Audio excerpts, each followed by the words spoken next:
जय जिनेन्द्र सभी को। कालू कालू हे गोपाल ना वार्ता मोटा નથી મોટા નથી છે ને મોટા છે ને મોટા મસાલા ખાલી ખાલી કે તો હે હું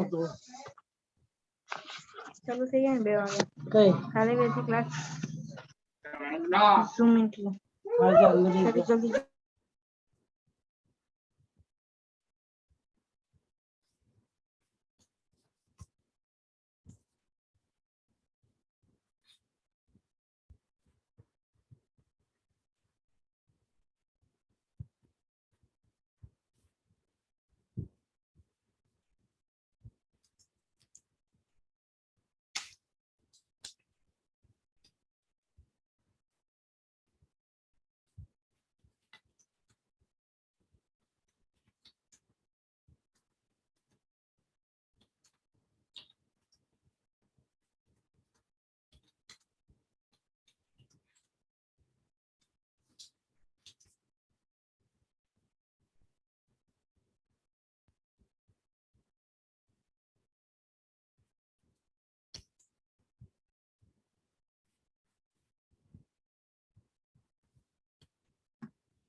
चलिए क्लास की शुरुआत करते हैं।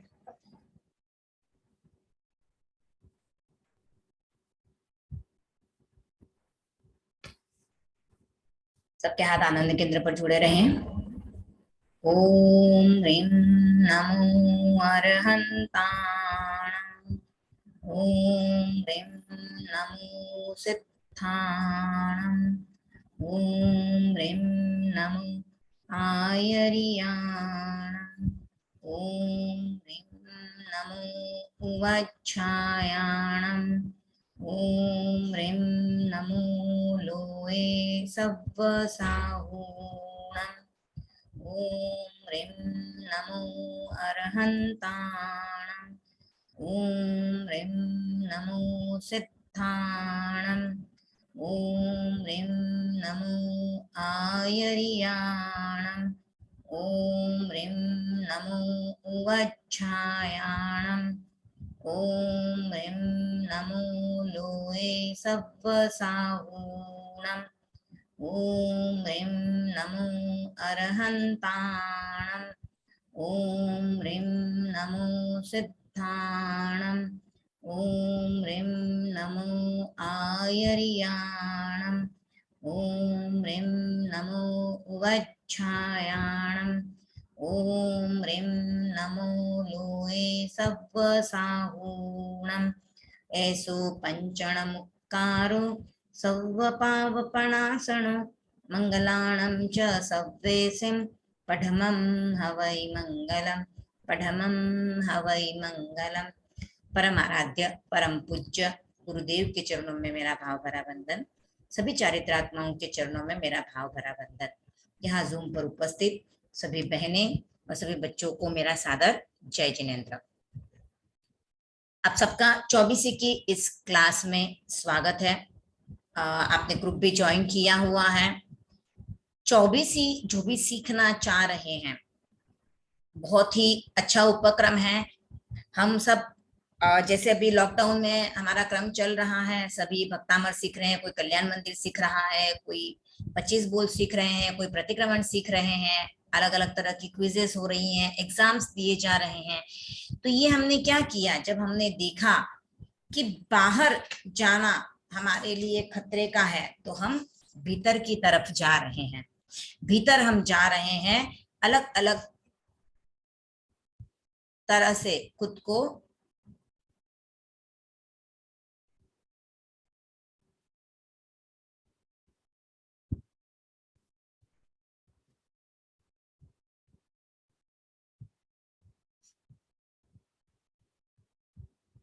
अलग अलग तरह से हम खुद को स्वाध्याय से भावित कर रहे हैं। कितनी सारी चीजें जो हमने इतने सालों में नहीं देखी थी, नहीं पढ़ी थी, नहीं सुनी थी, वो सब कार्य हम कर रहे हैं। आज जिस किसी को देखो कह रहा है मैं जैन विद्या की एग्जाम दे रही हूँ, मैं ज्ञानशाला की एग्जाम दे रही हूँ, मैं तत्व ज्ञान का कर रही हूँ। तो ये अवेयरनेस जो आई हो, जब हम घर में रहे तब हम में ये अवेयरनेस आई है, नहीं तो हम बाहर बाहर भटक रहे थे। हमारे तेरा पंथ धर्म संघ के 10वें आचार्य, इनकी किताब है रहो भीतर जियो बाहर। तो पहले से ही साधु संत महात्मा कहते आ रहे हैं कि आप भले ही जियो बाहर, लेकिन अपने आत्मा के सन्निधि में रहो।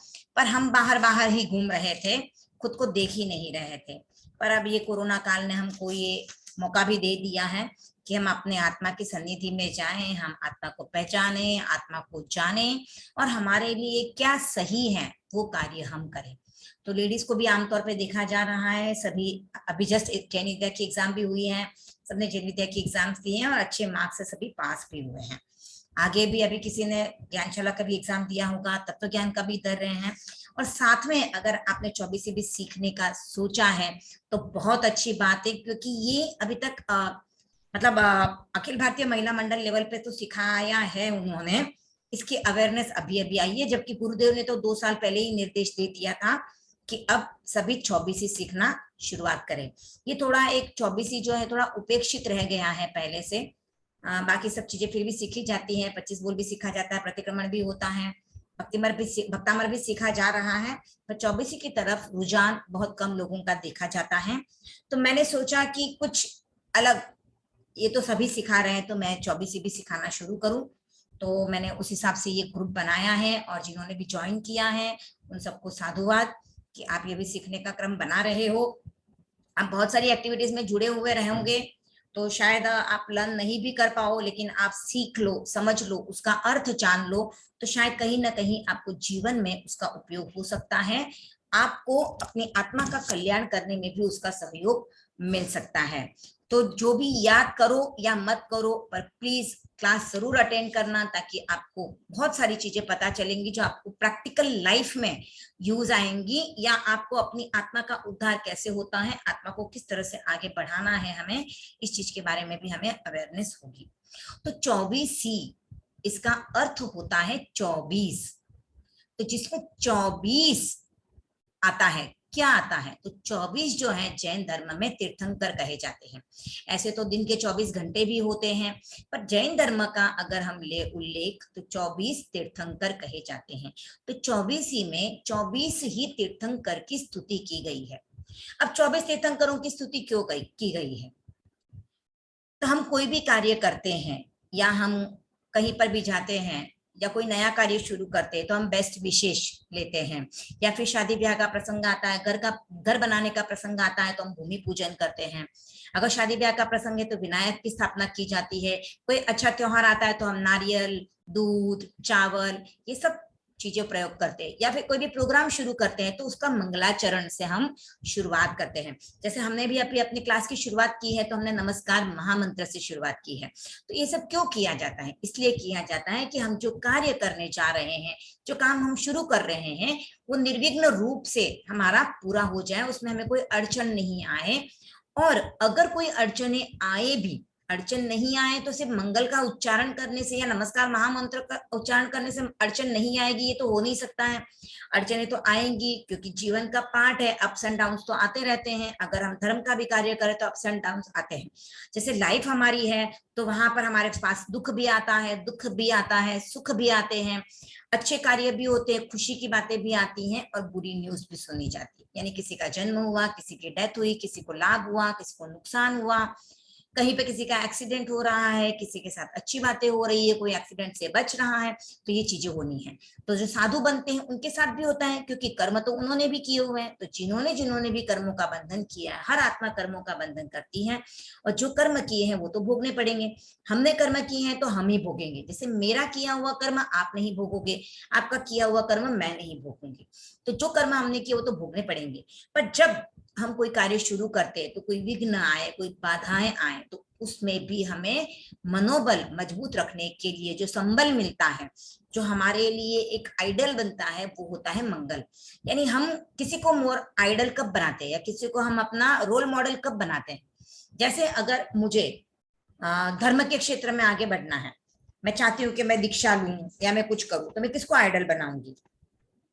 किसी गृहस्थ को तो नहीं बनाऊंगी। ऐसे व्यक्ति को आइडल बनाऊंगी जिसने दीक्षा ली है।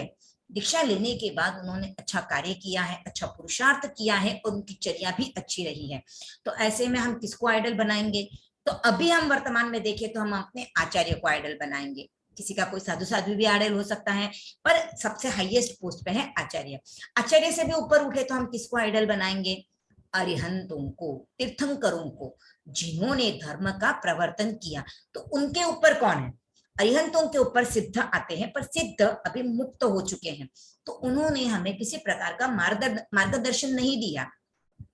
वो भी हमारे देव हैं, अरिहंत भी हमारे देव हैं, पर सिद्धों ने हम पर कोई उपकार नहीं किया है, क्योंकि वो कर्मों का क्षय करके सीधे मोक्ष गति में चले गए। तो उन्होंने धर्म क्या है, सिद्ध कैसे बनना है, धर्म की क्रिया कैसे करनी है, क्या कार्य करने से धर्म होता है, क्या कार्य करने से धर्म नहीं होता है, इन सब बातों से हमें अवेयर नहीं करवाया। इसलिए हम अरहंत को देव मानते हैं, और उनको ही हम अपना रोड मॉडल मानेंगे अगर हम धर्म की क्रिया करना चाह रहे हैं। अगर हम संसार में कोई कार्य करना चाहते हैं, जैसे अगर मैं फैशन डिजाइनिंग में आगे बढ़ना चाहती हूँ, या मैं किचन का कोई कार्य करना चाहती हूँ, या फिर मैं सीए हूँ, तो वहां पर जो जो सक्सेसफुल है या जिन्होंने अच्छी अचीवमेंट की है, उनको हम अपना रोल मॉडल बनाते हैं। उनके वो जिस तरह से उन्होंने कार्य किया उसको हम फॉलो करते हैं, और फिर उनको फॉलो करते करते हम अपनी भी कुछ आदतें उसमें डाल लेते हैं, या अपने हिसाब से भी ग्रो कर लेते हैं। तो मंगल जो होते हैं वो दो तरह के होते हैं। एक होता है द्रव्य मंगल, एक होता है भाव मंगल।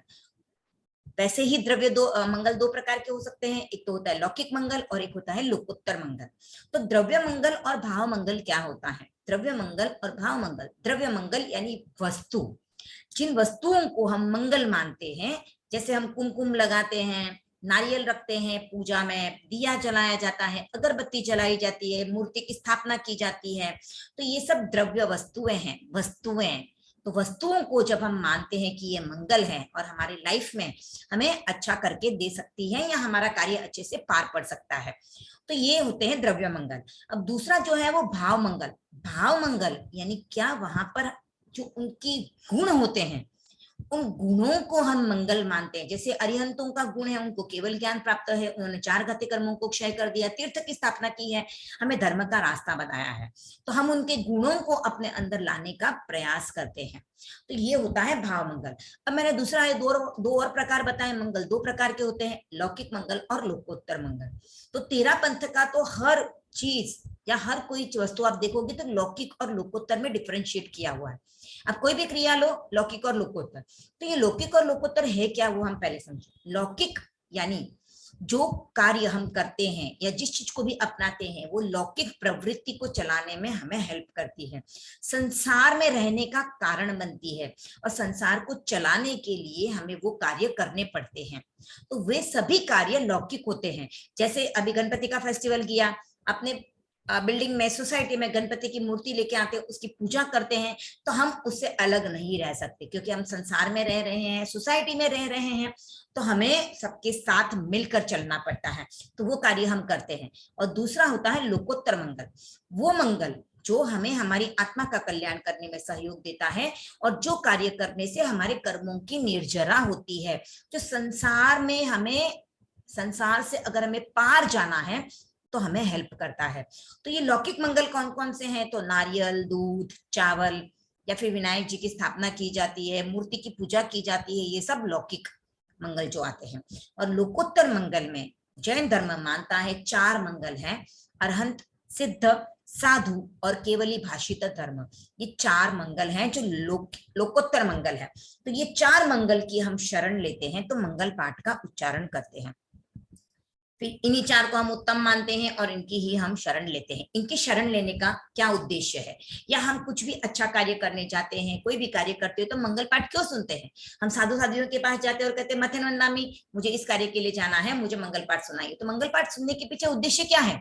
समझो मेरे बेटे की शादी हो रही हो, अभी हुई नहीं है, पर अगर हो तो मैं महाराज के जाऊंगी और मैं कहूंगी महाराज बारात रवाना हो रही, तो आप मुझे मंगल पाठ सुना दीजिए। तो महाराज मुझे मंगल पाठ जो सुना रहे हैं वो शादी निर्विघ्न पार पड़े उसके लिए सुना रहे हैं क्या? पर ये तो लौकिक प्रवृत्ति है। तो मंगल पाठ सुनने का उद्देश्य क्या होता है? लोकोत्तर पाठ है और हम इसको सांसारिक कार्यों के लिए सुन रहे हैं, तो इसके पीछे उद्देश्य क्या हो सकता है? तो इसके पीछे उद्देश्य ये होता है कि आप जब मंगल पाठ सुन के जाते हो, तो आप उसमें आपकी भावना जो होनी चाहिए वो होनी चाहिए कि ये 4 लोकोत्तर मंगल है। मैं कोई भी कार्य करूं, सांसारिक करूं, आध्यात्मिक करूं, पर मेरी शरण ये 4 ही रहेंगे। अगर मेरे जीवन में अनुकूलता आती है, प्रतिकूलता आती है, कुछ भी होता है, तो मेरे लिए यही शरण है, मैं इनका ही शरण लूंगी, इनका ही मैं आधार लूंगी। जैसे अगर मैं किसी कार्य के लिए जाऊं, रास्ते में एक्सीडेंट हो जाए, तो मुझे अपने आप को समभाव में रखना है कि ये तो होना ही है, घर में होती तो भी होता, बाहर जाती तो भी होता, तो इसमें मुझे समभाव रखना है, वेदना को मुझे समता से सहन करना है। जिस प्रकार से महापुरुषों को भी कष्टों ने नहीं छोड़ा, महापुरुषों को भी कष्ट आए, भगवान महावीर के तो कितने कष्ट आए, बाकी सब 23 तीर्थंकरों के कष्ट एक तरफ और भगवान महावीर के कष्ट एक तरफ, इतने कष्ट भगवान महावीर के लाइफ में थे, और इतने ही क्रूर कर्म उन्होंने बांधे थे, फिर भी उसके बाद भी उन्हें मोक्ष प्राप्त हुआ। तो ये जो तीर्थंकरों की जीवन ही है, उनको अगर हम जाने समझे तो हमें पता चलेगा कि कितने ही क्रूर कर्म कर लो, आप मोक्ष प्राप्त कर सकते हो। अगर आपका पुरुषार्थ उस और है, आपको टाइम लग सकता है, जन्म ज्यादा लग सकते हैं, पर एक बार अगर आपने साधना शुरू कर दी है तो आप निश्चित मोक्ष को प्राप्त करोगे। कब प्राप्त होगा वो हम नहीं बता पाएंगे, पर हम प्राप्त जरूर होगा, क्योंकि हमने मंजिल की ओर चलना शुरू कर दिया है, तो मंजिल हमें जरूर प्राप्त होगी। अगर कहीं पे रॉन्ग टर्न ले लिया तो उसको वापस हमें रेक्टिफाई करने का भी चांस मिलता है, जो आगे के भाव आते हैं उनमें। जैसे हम जानते हैं भगवान महावीर का जमाई जमाली, वो भी अपने रास्ते से भटक गया था। उसने अपने को खुद को केवल ज्ञानी बताना शुरू कर दिया। उसने कहा कि मुझे सब ज्ञान प्राप्त हो चुका है, भगवान को पता नहीं है। तो ऐसा कहने वाला जमाली भी अभी तो ठीक है, वो नरक गति में है और योनियों में भटकेगा, लेकिन उन्होंने एक बार साधना शुरू कर दी थी तो उनकी साधना जरूर पूरी होगी। कितना टाइम लगेगा वो नहीं बता पाएंगे। सेम गोशालक के साथ भी है। गोशालक भी पथभ्रष्ट हो गया था, भगवान के अगेंस्ट विरुद्ध प्रचार करता था, लेकिन फिर भी उसकी भी साधना एक न एक दिन जरूर पूरी होगी।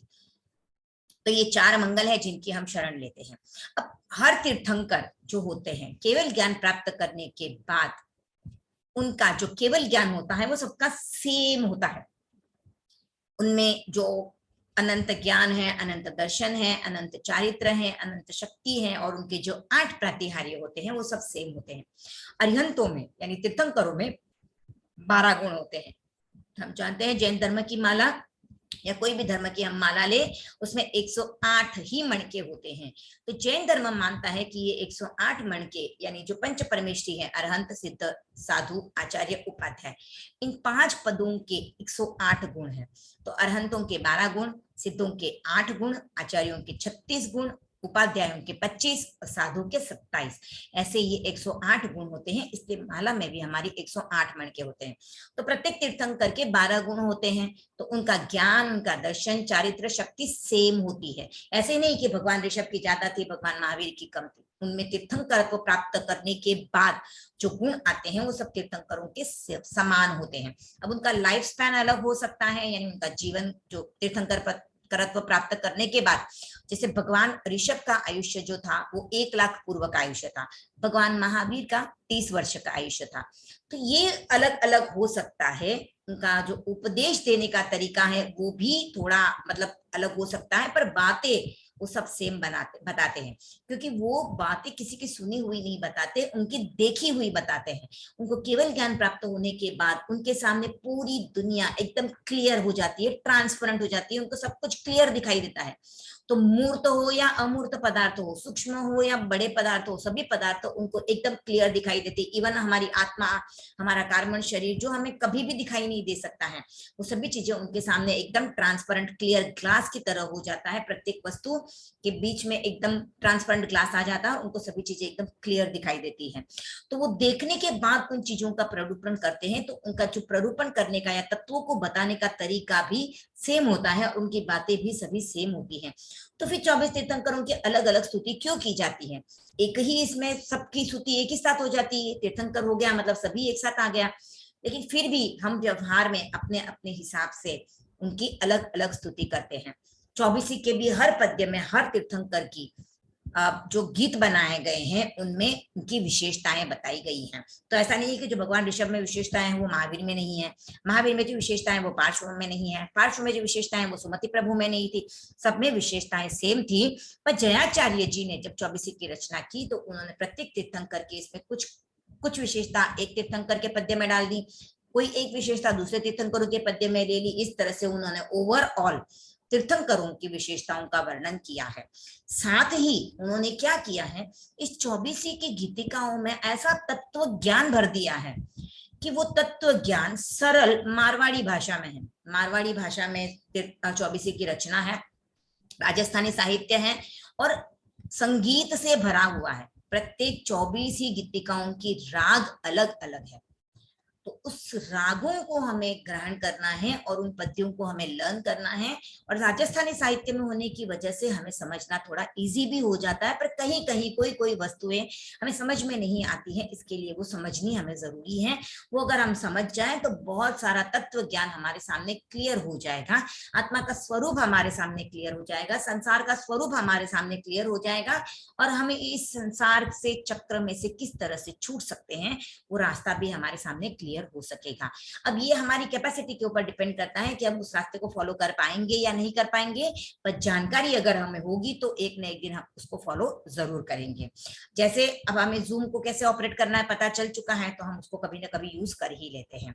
खाना बनाना सीख लिया है तो कभी ना कभी बना ही लेते हैं। रीडिंग करना आ गया है तो कहीं ना कहीं पे हम उसको यूज कर ही लेते हैं। तो ज्ञान जितना जितना करोगे तो उसको आचरण में लाने का भी आपका मनोबल बनता जाएगा और आपका माइंड सेट भी होता जाएगा। तो पहले ज्ञान होगा तभी तो आप चीजों को जान पाओगे। तो चीजों को जानने के बाद फिर आपको पता चलेगा ये वस्तु अच्छी है, ये वस्तु गलत है, ये वस्तु हमें नहीं करनी चाहिए, ये वस्तु हमें करनी चाहिए। जैसे जो लोग नशा करते हैं वो नशे को बुरा मानते हुए भी करते हैं। क्यों करते हैं? क्योंकि वो कमजोर हैं, उनसे आचरण नहीं हो पा रहा है, जानते हैं नशा करना बुरा है। जब नशा उनका उतर जाता है उनके बाद उनको भी पछतावा होता है, सभी को तो नहीं होता पर किन्हीं किन्हीं को होता है नशा उतरने के बाद कि मैंने ये गलत कार्य किया है, मुझे नहीं करना चाहिए था। पर वापस उनकी इंद्रियां उनको उस तरह से प्रोवोक करती हैं और वापस वो नशा करते हैं और वापस वही गलत काम करते हैं। तो वो इसलिए होता है कि उनका जो इंद्रियां हैं वो उनके मन के कंट्रोल में नहीं है, उनका मन उनकी इंद्रियों के कंट्रोल में है, इसलिए वो इस तरह का आचरण करते हैं। पर जो लोग सही आचरण करते हैं उनकी इंद्रियां उनके मन के कंट्रोल में होती है। तो हमारे लिए भी ये एक लक्ष्य है कि हम भी हमारी इंद्रियों को मन के कंट्रोल में लाएं, हमारे खुद के कंट्रोल में हो, कि हम इंद्रियों के गुलाम नहीं बने, हम इंद्रियों को अपना गुलाम बनाएं और जो सही कार्य करना है हमारी आत्मा के लिए, जो अच्छा कार्य है वो करने के लिए हम इंद्रियों को तैयार कर ले, उनको हम एक ट्रेनिंग दे दें। जैसे आंख है हमारी, एक एग्जाम्पल ले, हम इंद्रिय का आंख है। अब आंख का कार्य क्या है? देखना है। तो अब ये अच्छा भी देख सकती है और बुरा भी देख सकती है। जैसे मैं वल्गर साहित्य पढ़ूं, गंदी मूवीज देखूं, या कहीं पे झगड़ा हो रहा है वो देखने बैठूं, या फिर ऐसे साहित्य पढ़ूं जो मुझे इंद्रियों को मेरे प्रोत्साहित करते हैं कि मैं बुरा कार्य करूं, तो ये कार्य भी आंखों से हो सकता है। और अच्छे कार्य कौन से कर सकते हैं? हम गुरुओं के दर्शन करें, धार्मिक साहित्य पढ़े, जैसे अभी आप मुझे देख रहे हो, मैं आपको देख रही हूँ, तो हम एक दूसरे को धर्म का जो ज्ञान है वो एक दूसरे से शेयर कर रहे हैं, अध्यात्म का कार्य हम कर रहे हैं। तो ये देखना, आप जूम पे हो, आप अभी भी कंप्यूटर पे हो या लैपटॉप पे बैठे हो या मोबाइल से आप कर रहे हो, तो एक मोबाइल का उपयोग भी आप अच्छा कर सकते हो, बुरा भी कर सकते हो। आप गेम्स खेल सकते हो, ऐसे टाइम पास कर सकते हो, फालतू फालतू के वीडियो भी देख सकते हो। बहुत सारी गंदी साइट्स आती हैं जब आप यूट्यूब खोलोगे या फिर आप क्रोम खोलोगे तो आपको दिखेंगी। और प्लस अगर आप उसमें अच्छा कार्य कर रहे हो तो आप गुरुदेव के प्रवचन सुनोगे, क्लासेस आ रही है उनको आप देख रहे हो, सीखने का कुछ कार्य कर रहे हो, क्विज अटेम्प्ट कर रहे हो, उसके लिए आप कुछ बुक्स पढ़ रहे हो, तो आपने अच्छा उपयोग भी कर लिया। तो एक ही वस्तु के अच्छे और बुरे दोनों उपयोग हो सकते हैं। तो जब तक हमें अच्छा क्या है बुरा क्या है ये ज्ञान नहीं होगा, तब तक हम अच्छे को अपनाएंगे नहीं और बुरे को छोड़ेंगे नहीं। तो इसके लिए हमें प्रत्येक वस्तु का, प्रत्येक तत्व का ज्ञान करना चाहिए कि क्या अच्छा है और क्या बुरा है, क्योंकि जब तक बुरा हमें पता नहीं चलेगा तब तक हम बुरे को छोड़ेंगे नहीं, और अच्छा जब तक पता नहीं चलेगा तब तक हम अच्छे को अपनाएंगे नहीं। तो अब 24 की रचना हुई क्यों थी, किस वजह से हुई थी, क्या कारण था कि 24 की रचना की जयाचार्य जी ने? तेरापंथ धर्म संघ के चौथे आचार्य श्रीमद जयाचार्य ने 24 इस स्तुति की रचना की है, जिसमें 24 तीर्थंकरों की स्तुति है। तो एक बार मतलब जयाचार्य जी थे, उन्होंने बहुत साहित्य लिखा है, लगभग 3.5 लाख पद्य परिमाण का उन्होंने साहित्य लिखा है। तो एक बार उनके जो उनके जो विद्या गुरु थे, तस्मिच्छा में दुक्कडम, उनके जो विद्या गुरु थे हेमराज जी स्वामी, जो जिनकी दीक्षा विक्रम संवत 1853 में हुई तेरापंथ धर्म संघ में, और उनकी दीक्षा होने के बाद तेरापंथ धर्म संघ कभी भी पीछे नहीं मुड़ा है। संतों की संख्या भी बढ़ती गई है और साधुओं की संख्या भी बढ़ती ही जा रही है। तो 1853 के बाद जो तेरापंथ धर्म संघ ने प्रगति करनी शुरू की है, दीक्षा बढ़ी है, वो मुनि हेमराज जी की दीक्षा के बाद हुआ है। तो वे मुनि हेमराज जी जयाचार्य जी के विद्या गुरु थे। 12 वर्ष तक जयाचार्य जी हेमराज जी स्वामी के साथ रहे, उनसे उन्होंने विद्याध्ययन किया, तत्वों का ज्ञान किया, आगमों का ज्ञान किया।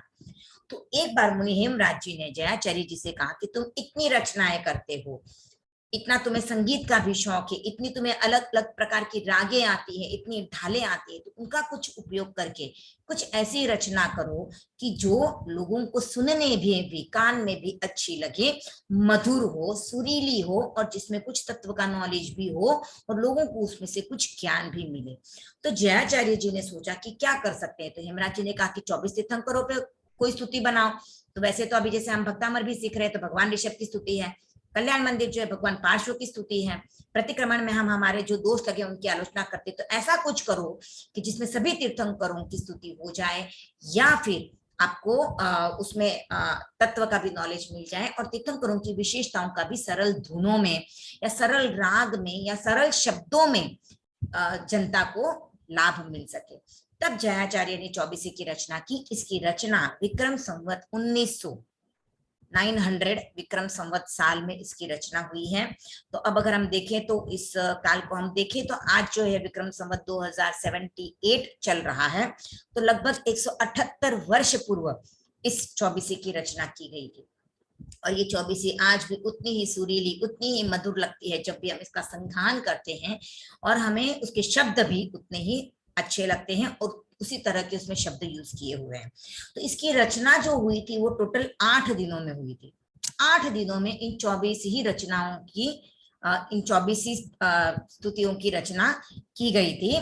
तो आप देखिए भाद्रपद शुक्ला दशमी से इनकी रचना शुरू हुई।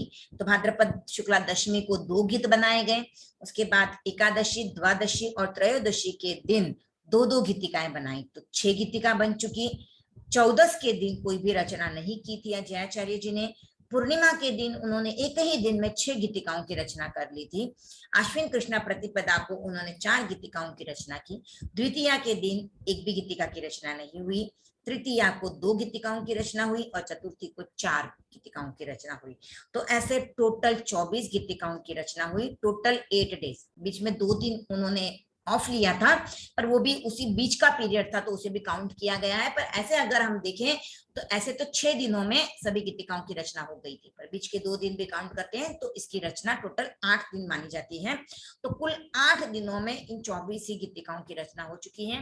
प्रत्येक गीतिका में 7-7 पद्य है। सिर्फ एक 14वीं तीर्थंकर अनंत प्रभु की जो गीतिका है उसमें 8 पद्य है, और बाकी सभी गीतिकाओं में 7-7 पद्य ही है। और एक विशेषता इस 24 की एक और है कि 24 के प्रत्येक पद्य में कहीं पर भी आपको रचनाकार का नाम नहीं मिलेगा। जैसे हम कोई गीतिका भी गाते हैं तो उसमें देखिए आप एंड में जिस रचनाकार है वो अपना नाम ऐड कर देता है, पर यहाँ पर एक भी गीतिका की रचना में आपको हर गीतिका में कहीं पर भी आपको जयाचार्य का नाम नहीं दिखाई देगा। उनका नाम आपको कहाँ दिखाई देगा?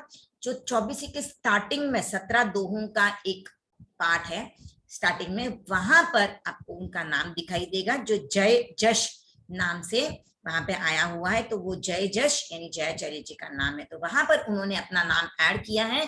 पर बाकी आगे 24 गीतिकाओं की रचना में उनका कहीं पर भी नाम नहीं दिखाई देता है। प्रत्येक गीतिका में तीर्थंकर के जीवन के संबंधित रहस्य भरे पड़े हैं, आगम का रहस्य भरा पड़ा है, तत्वों का रहस्य भरा पड़ा है, और प्रत्येक गीतिका की राग अलग अलग है। एक भी गीतिका की राग आपको सिमिलर नहीं दिखाई देगी, प्रत्येक गीतिका की राग अलग अलग है। तो ये जो इसके जो शब्द यूज किए हैं, इसकी जो राग है, उसको हम किस तरह से समझ सकते हैं कि कैसे हैं। तो जैसे अगर किसी व्यक्ति के दांत नहीं हो तो वो क्या खाएगा? थुल्ली खाएगा, दलिया बना के खाएगा, ऐसी वस्तुएं खाएगा जो उसको दांत से चबानी नहीं पड़े। तो ये 24 की में भी जो ज्ञान दिया है हमारे लिए वो इसी तरह से एकदम इजी कर दिया है, दलिये की तरह उसको अच्छे से पका दिया है ताकि हम उसको इजीली समझ सकते हैं। जो बिना पढ़े लिखे लोग हैं, जो बच्चे हैं, जो बूढ़े हैं, वो भी अगर 24 को सुनते हैं तो उनको भी कुछ कुछ बातें तो इजीली समझ आ जाती है। कोई बहुत गहरी बात हो तो उनकी समझ नहीं आती है, पर फिर भी समझ में आ जाता है। तो इसके लिए एग्जाम्पल दिया जाता है आचार्य श्री तुलसी की माता जी वदना जी, वो पढ़ी लिखी नहीं थी, फिर भी 24 के गीतों का संगान करती थी, उनका गान करती थी और लोगों को समझाती भी थी। उनके बड़े भाई मोहनलाल जी खटेर, वो जब भी लाडनू में होते थे, गुरुदेव तुलसी के सानिध्य में होते थे, उस समय पे जब प्रवचन शुरू नहीं होता था उसके पहले वो वहां पर बैठे हुए होते थे तो स्वाध्याय करते थे। तो उस समय पे वो 24 के गीतों का संगान शुरू करते थे, और पास में जो भी बैठे हुए लोग हैं वो एकदम भाव विभोर होके उन 24 के गीतों को एकदम ध्यान लगाकर सुनते थे और तन्मय हो जाते थे। मोहनलाल जी जब भी गीतिकाओं का संगान करते थे वो खुद भी अपने आप को उतना ही तन्मय फील करते थे और उसी तन्मयता के साथ वो उन गीतों का संगान करते थे। तो ये हमने जाना 24 के बारे में। 24 क्या है, 24 में क्या है, 24 की रचना क्यों हुई, और 24 हमें याद करनी चाहिए। हम अगर 24 को याद कर लेते हैं, उनका संधान करते हैं, तो हमारे भावों में भी ऊर्ध्वता आएगी, हम भी अपनी आत्मा का कल्याण की ओर सोचेंगे। तो अभी अगर आपको 24 से रिलेटेड कुछ डाउट हो तो आप मुझसे पूछ सकते हो, और उसके बाद फिर हम क्लास के कुछ रूल्स हैं वो मैं आपको बता दूंगी कि हम किस तरह से क्लास को कंडक्ट करेंगे और किस तरह से हमारी क्लास का क्रम चलेगा, आप लोगों को किस तरह से उसमें अपना सहयोग देना है और आप किस तरह से कुछ उसमें ज्ञान अर्जन कर सकते हो, किस तरह से अपना कल्याण करके दूसरों को भी उस तरह प्रोत्साहित कर सकते हो। दीदी जय जिनेन्द्र, मैं सरिता सेठिया बोल रही हूँ। हाँ बोलिए सरिता जी।